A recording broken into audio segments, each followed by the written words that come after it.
So, sorry, can I just return back to the hoarding issue just for a minute, because it is very, very interesting. I actually have a friend in the UK who works in hoarding and comes actually from a housing background, really, you know, from architecture.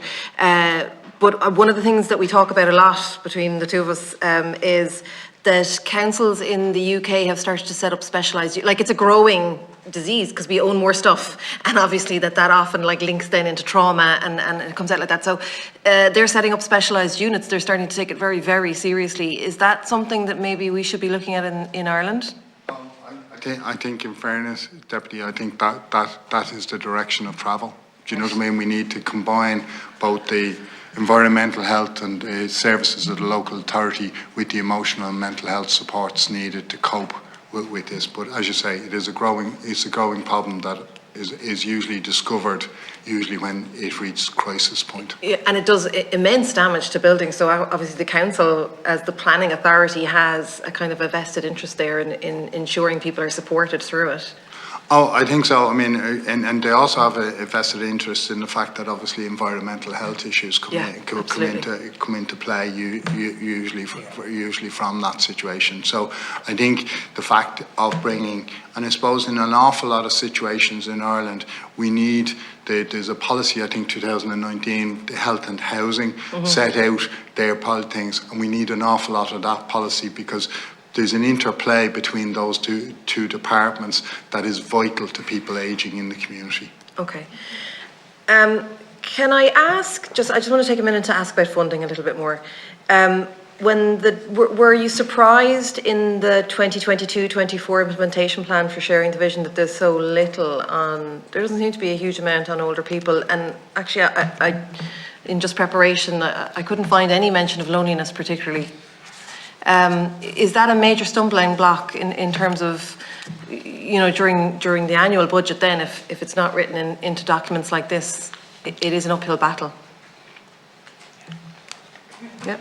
Deputy, yeah, it's almost conspicuous by its absence, the mention of older persons' mental health, and I suppose it's, you know, just to go back to my point, we're seriously falling short. We have the essence and the approach correct in terms of how we want to develop mental health services with the life cycle approach, with integrated care being couched into all of our, you know, our HSE approaches and all of our national legislation. But we're missing the older persons piece. And with an ageing population and economy, we cannot afford to continue in this vein. It's a massive deficit, and it is not adequately represented in I think in 136 pages it's mentioned twice. Yeah, and 100 recommendations. Yeah.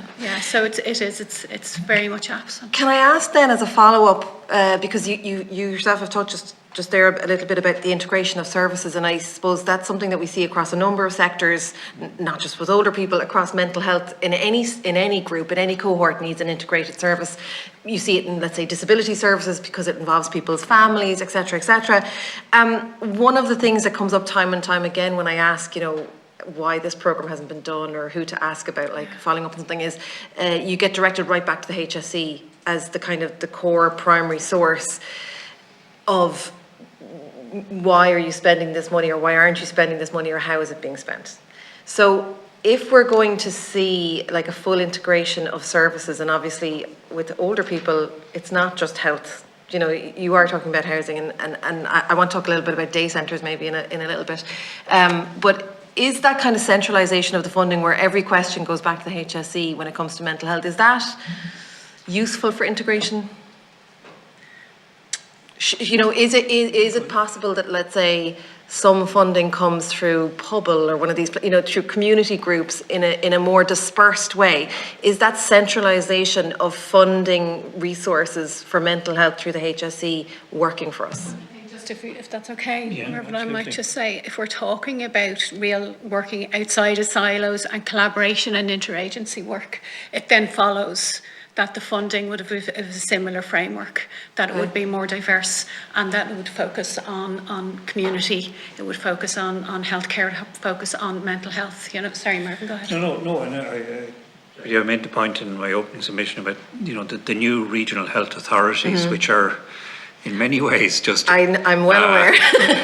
Sure, you've you know, lots to say about them. Six new health boards. It's a reorganisation of the HSE, but there is an opportunity there to say, okay, you're integrating your acute in your community, and within that mental health, hopefully within the HSE. But where are the GPs? Where is the pharmacies?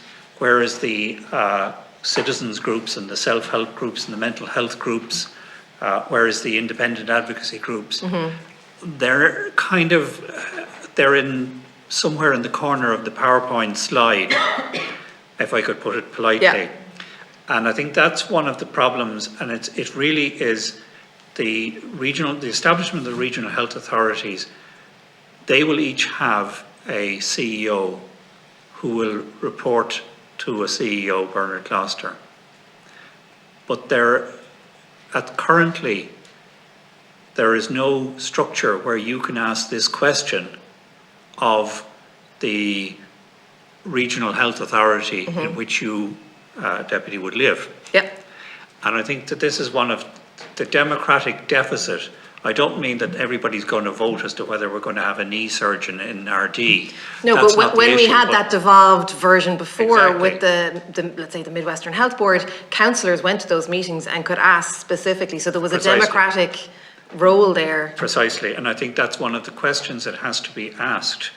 Is I can fully understand that the regional health authorities will need to be phased in over a period of time. That's acceptable, and the HSE needs time to devolve itself. But what I would express concern about is the fact that the services, the kind of, if you like, civic society, the organisations that we represent in ways, that social initiative, which identifies issues, which can mobilise people, which can get public money from the state, that those institutions and organisations are knitted in, there's some structure for them to influence the service. Otherwise, it will always go back to the same thing. And the skills, frankly, and the other points I made is, the skills are not there for the social innovation that is required for, say, a lot of public health nurses need support in actually trying to identify how they're going to keep somebody out of a nursing home, as opposed to the easy option is Put them in. Because the funding is there. Now, it takes an awful lot of effort on the part of that public servant to go against the grain of, the hierarchy.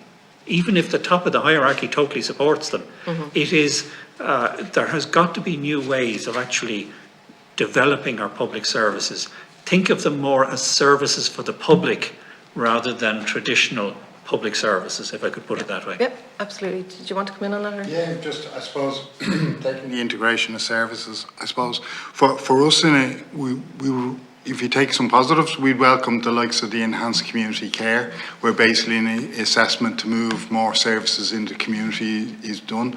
I think what we've probably got to do there is ensure to give it the time to mature. Sometimes with these things, we set them up, and then 10 minutes later, if the trolley count doesn't go down, it's obviously then we go back to the way we were. So I'd say that we need time to do there. I think we work closely with Age Alliance, which is a group of around 7 or 8 other national age charities, and we'd be looking as well, maybe part of your report you might consider a sort of commissioner on older people, like an ombudsman of older people, because ultimately, again, I think we've all outlined where there is an awful lot of policy, there's an awful lot of strategies, an awful lot of very intelligent people have produced research and reports to show us the pathways. Sometimes it's hard to hold us accountable and hold government or departments accountable to move forward. So that's been quite successful in the likes of Northern Ireland, so we can learn from our close neighbours on that. So we'd also look at that. I suppose one final thing on integration for us. Look, the way we think about it is if somebody needs home care support, and again we work with Home Care Coalition, which is 23 agencies across the life course. And the reality is if you need support to age at home, does your age really matter? The reality is that's where it is. If you have a housing need, does your age really matter? If you have a financial need, the reality is, and I think what we represent, here today on behalf of the wider age sector is trying to get an equality of approach across the whole of the age, that older people, maybe through the lenses we sometimes look at them, we leave them out of some of these conversations about their needs and their aspirations around mental health, housing and other support issues. Then I suppose finally, my experience, let's say, in my community is, I want to talk a little bit about day centres and the support for day centres and how integral they are. Like during COVID, they all closed, and at the time before the election, I was volunteering, and we were very aware that this open for 5 days a week, now all of a sudden shut. It was for a lot of people was their only kind of social point. I have a couple of questions about day centres. Part one, I suppose, is the funding, which seems to me always slightly piecemeal, and you're always kind of worried about, like, will we get the grant, won't we get the grant? And I've been involved in conversations in my community about, like, will they get the grant or not? But also they seem like an incredibly valuable framework, like a very valuable system that we have that some countries don't seem to have. A lot of them, though, are attached to the church. And so therefore kind of on land or in, buildings that we don't necessarily have full public ownership of. And often, and honestly, the church have done a very good job holding on to some of those services. I guess, how important are those kind of services to communities? I'm biased. I view them as quite vital for some people, but then also quite vulnerable in some ways. We are starting to see maybe some services like that. Somebody says, well, the building's not fit for purpose, but really that's not necessarily what's actually going on. And then they're homeless. And so it seems like with lots in Ireland, we don't quite control it, but we desperately need it and we don't want it to go. Yeah. So my question is, how do we support them? Are we worried about those kind of services? Well, Alone will obviously have a view now. They'll come in now, but Caroline, I don't wish to be amusing about it, but I don't know why we have to call them day centres. I mean, look, for an awful lot of people, they drop down to the pub. Yeah. Pubs are closed. There's an awful lot more pubs closed, which are actually the centre of a community in a way that people don't actually appreciate. It isn't all about alcohol binging. It is actually, seriously, they are day centres. There are community centres, many of them I'm involved in different ways, and some of them nobody knows who exactly they're linked in, because some of them are GA, some of them are churches, some of them are everything. I'd say a good third of the people on the committees are atheists, but that doesn't matter. The fact of the matter is they're there and they're being used. But I would be cautious about just saying day centres for old people. The key thing is, rather than just, we need to rethink our idea of public services, rather than just meals on wheels, and they are important. What about getting the wheels under the people to come so that they can actually socialise, so that they can get linked in with citizens' information, the sort of support that actually tackles loneliness, but also allows people to kind of realise just how resilient they are, that other generations can come in and learn from. Now, we have lots of buildings.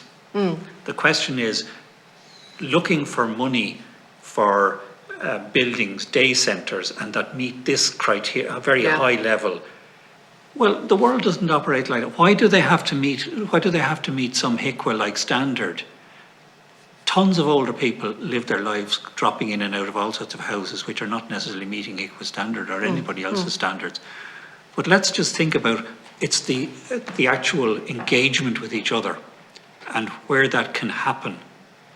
That is a day centre. We just need to rethink what how services can actually. That sounds a little bit more like the personal budget model in the UK. Partly, but also is there a danger there, though, that we might lose some of those services because people will choose to go to the pub and the funding wouldn't be there then? But can I just make the point? I'm not saying, like, we need to fund. There are day centres that are there, that are operational, and they do very good work. But let's also look at a more innovative approach. That there are facilities there that people, like, there's music at nights, there's music in the afternoons, that people can teach classes. just reimagine some of the public spaces that we already have. And allow the funding to follow that. Yes, exactly. Yeah, that's the tricky bit though. That is the tricky bit because, and this is the problem of all public funding, is that like if it doesn't come from our department, and it's narrowly focused. We don't focus on outcomes. Yeah.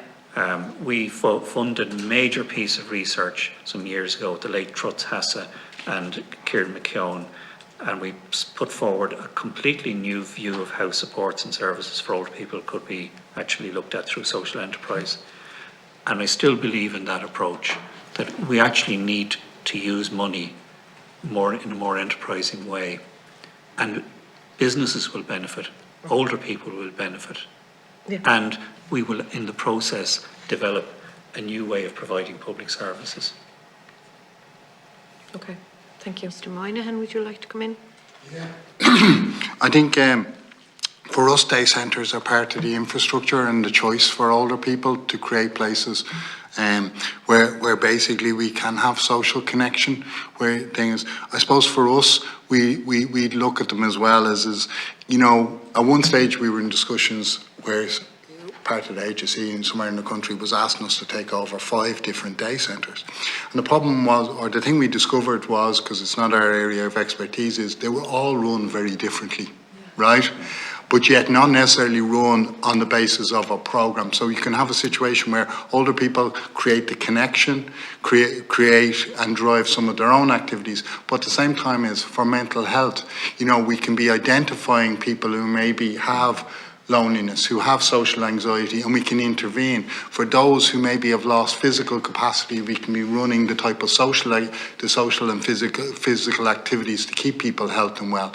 So for us, whereas we understand the HSE has a plan this year to try and reopen 95%, we realise several are closed because of building works and COVID protocols, and we'd like to see them all reopen, but we would also like to see ongoing commitment to them, ongoing development of what they can actually do, because it creates an engagement where we can do so much more than just have a situation that people pop down for a few hours. We can meet multiple needs and really get into prevention, especially around mental health.